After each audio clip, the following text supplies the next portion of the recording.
खबरों के सिलसिले को आगे बढ़ाते हुए अब रुख करेंगे सियालकोट का। सूबाई इलेक्शन कमिश्नर पंजाब का सियालकोट PP 38 सियालकोट ज़िमनी इंतखाब पर इलेक्शन कमीशन का अरकान असम्बली के खिलाफ एक्शन। नून लीगी MNA अरमगान सुबहानी पर 59,000 रुपये का जुर्माना आयद कर दिया और डॉक्टर फिरदौस आशिक अवान को कोड ऑफ कंडक्ट की खिलाफ वर्जी पर डिस्ट्रिक्ट मॉनिटरिंग ऑफिसर की तरफ से इंतबाही नोटिस जारी किया गया।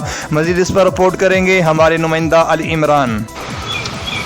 जी बिल्कुल, अरमगान सुबहानी को इंतखाबी ज़ाब्ता अखलाक की खिलाफ वर्जी पर जुर्माना आयद किया गया है। रुकन कौमी असम्बली अरमगान सुबहानी को डिस्ट्रिक्ट मॉनिटरिंग ऑफिसर ने जुर्माना आयद किया है और जुर्माना 3 रोज़ में जमा कराने की हदायत की है। जुर्माना की अदम अदायगी पर अरमगान सुबहानी के खिलाफ कानूनी कार्रवाई होगी। इलेक्शन कमीशन का मामला खसूसी वज़ीर आला फिरदौस आशिक अवान को वार्निंग नोटिस जारी किया। डॉक्टर फिरदौस आशिक अवान को कोड ऑफ कंडक्ट की खिलाफ वर्जी पर डिस्ट्रिक्ट मॉनिटरिंग ऑफिसर की तरफ से इंतहाई नोटिस जारी किया गया। दोबारा इंतखाबी अमल में हिस्सा लेने की सूरत में कानून के मुताबिक कार्रवाई की जाएगी, जबकि डॉक्टर फिरदौस आशिक अवान ने दोबारा हल्के में दाखिल न होने की यकीन दहानी करा दी। PP 38 सियालकोट में ज़िमनी इंतखाबात 28 जुलाई को होंगे। कैमरामैन टीम के साथ अली इमरान, City 5 न्यूज़ सियालकोट।